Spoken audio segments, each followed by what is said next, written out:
স্বপ্নে জীবিত মানুষকে মৃত দেখলে এর ব্যাখ্যা কি হতে পারে? অনেক সময় আছে না যে আমার মা এখনো বেঁচে আছে, আমার বাবা এখনো বেঁচে আছে, অথবা আমি যাদের সাথে খেলাধুলা করেছি আমার সহপাঠী অথবা আমার ক্লাসমেট এখনো বেঁচে আছে, কিন্তু রাতের বেলা যখন ঘুমিয়েছি ঘুমের ঘরে দেখতেছি আমার বন্ধুটা ইন্তেকাল করেছেন, মৃত্যুবরণ করেছেন। এমনকি আমার জন্মদাতা মা বাবা তাদেরকে আমি মৃত অবস্থায় দেখেছি। তাহলে এটার ব্যাখ্যা কি হতে পারে? দেখুন, স্বপ্নে জীবিত মানুষকে যদি আপনি মৃত দেখেন তাহলে এটার ব্যাখ্যা কি হতে পারে? অথবা আপনি আরেকটা জিনিস দেখেন, মৃত মানুষকে যদি আপনি দেখেন বা অথবা অনেক আগে একজন মানুষ মারা গেছে তাকে আপনি স্বপ্নের মাধ্যমে দেখেছেন। মানুষকে মৃত্যু অবস্থায় তিনভাবে দেখা যায়, তিন ভাবের চাইতে একভাবে হচ্ছে উত্তম। আপনি মৃত মানুষকে কি অবস্থায় দেখেছেন সেটা আপনাকে বুঝতে হবে। আপনি যে আপনার মা মারা গেছে অনেক আগেই, কিন্তু আপনার মাকে বারবার আপনি স্বপ্ন দেখতেছেন। এখন আপনার মাকে কি হালতে কি অবস্থায় আপনি দেখেছেন সেটাই হচ্ছে মূল উদ্দেশ্য। এখন আপনি দেখতেছেন মানে তিনভাবে মৃত্যু মানুষকে যদি আপনি স্বপ্ন দেখেন এটার তিনটা ব্যাখ্যা হতে পারে। আর তিনটা ব্যাখ্যার চাইতে একটা ব্যাখ্যা হচ্ছে সবচেয়ে উত্তম এবং শক্তিশালী, সেটা হচ্ছে এটা আপনার জন্য কল্যাণকর। আপনি আপনার মাকে অনেক আগে দাফন কাফন করেছেন, কবরস্থ হয়ে গেছে, আজকে 15 বছর 20 বছর হয়ে গেছে।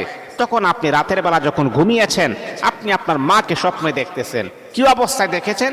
যদি আপনি আপনার মাকে হাস্য উজ্জ্বল চেহারা দেখেন, যে আপনার মার চেহারার ভিতরে কোনো ক্লান্তি কোনো ভাব নাই, চেহারার ভিতরে ময়লার কোনো ভাব নাই, চেহারার ভিতরে টেনশনের কোনো চাপ নাই, এইরকম ফুটন্ত গোলাপের মতো যদি আপনার মার চেহারা যদি আপনি দেখেন তাহলে বুঝতে হবে আপনার মা কবরের জগতে বড় শান্তির ভিতরে আছে, আরামদায়ক ভিতরে আছে। আর এই অবস্থা ছাড়া যত অবস্থায় আপনি দেখেন তাহলে বুঝতে হবে আপনার মা বড় কষ্টের ভিতরে আছে। তাহলে কি করবেন? তাহলে আপনি কি করবেন? তাহলে আমি আপনাকে বলবো, দেখেন এরকম যদি দেখেন যেহেতু খারাপ অবস্থায় আছে, আর আল্লাহ পাক রব্বুল আলামিনের হাবিব তিনি আমাদেরকে জানিয়ে দিয়েছেন এইরকমটা যদি দেখো তোমার মা তোমার বাবা তোমার পাড়া প্রতিবেশী খুবই খারাপ অবস্থায় আছে, যাদের সাথে তোমার সম্পর্কটা বড় অন্তরঙ্গ ছিল, তাহলে তাদের জন্য তোমার এবিলিটি অনুযায়ী তুমি কিছু সদকা করে দাও। আর আরেকটা হচ্ছে, মনে করেন আপনার মা বেঁচে আছে বা আপনার বাবা বেঁচে আছে অথবা আপনার কোনো বন্ধু বেঁচে আছে, জীবিত মানুষকে আপনি মৃত দেখলেন, মানে জীবিত মানুষ সে জীবিত আছে দুনিয়াতে এখনো আছে, তাকে আপনি মৃত্যু অবস্থায় দেখলেন, তাহলে এটার ব্যাখ্যা কি হতে পারে? এটার ব্যাখ্যাটা হচ্ছে, মনে করেন অনেক সময় আছে কি জানেন, আমাদের কিছু অন্যায় আমাদের কিছু গুনাহের কারণে আমাদের কিছু পাপের কারণে এই রকম জঘন্যতম স্বপ্ন আমাদেরকে বারবার দেখানো হয়। এটার মাধ্যমে আল্লাহ পাক আমাদেরকে সিগন্যাল দেয়, আমাদেরকে জানায়া দেয়, তারপরও আমরা এরকম সিগন্যাল পাওয়ার পর আমরা অনেকে বুঝি না। এই যে অনেক সময় আছে জীবিত মানুষকে মৃত অবস্থায় দেখলাম, তাহলে আপনাকে মনে রাখতে হবে এটা আপনার আমলে কিছু ত্রুটি আছে। আপনার অন্তরটা মরে গেছে, আপনার যে একটা অন্তর আছে এটা মরে গেছে, আর অন্তরটা যদি মরে যায় এইরকম আবি জাবি স্বপ্ন আপনি দেখতে পারবেন।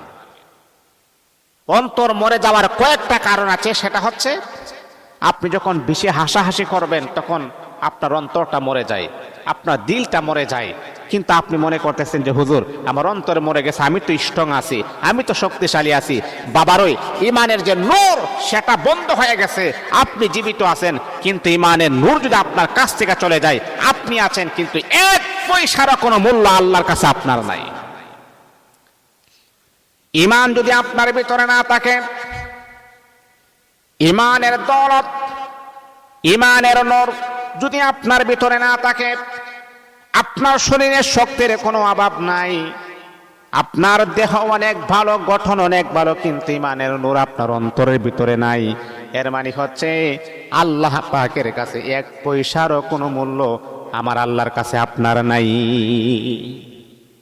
ইমানের নূর, ইমানের জজবা, ইমানের মজবুত আমাদের অন্তরের ভিতরে থাকতে হবে।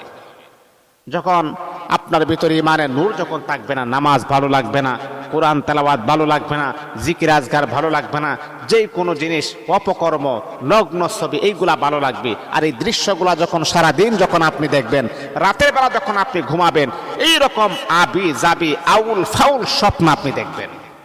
এই জন্য বাবা, যদি আপনি আবার এরকমটাও হতে পারে যে মনে করেন আপনি জীবিত মানুষকে মৃত দেখলেন, এই জন্য কি মানুষটা কি মারা যাবে? না, এটা কোনো লক্ষণ না। জীবিত মানুষটাকে মৃত দেখছেন এই জন্য এই মানুষের সাথে মারা যাবে, বিষয়টা এমন না। এটা হচ্ছে আপনার নিজের ক্ষতি, আপনার নিজের ক্ষতি। আর আপনার নিজের ক্ষতিটা হচ্ছে আপনি বড় গুনাহ করেছেন, এগুলাকে আপনি ছেড়ে দেন। আপনি অন্যায় করেছেন, ছেড়ে দেন, তওবা করে আল্লাহ পাকের কাছে ফিরে আসুন। ইনশাআল্লাহ এইরকম স্বপ্ন আর কখনো আপনি দেখবেন না। আল্লাহ পাক আমাদেরকে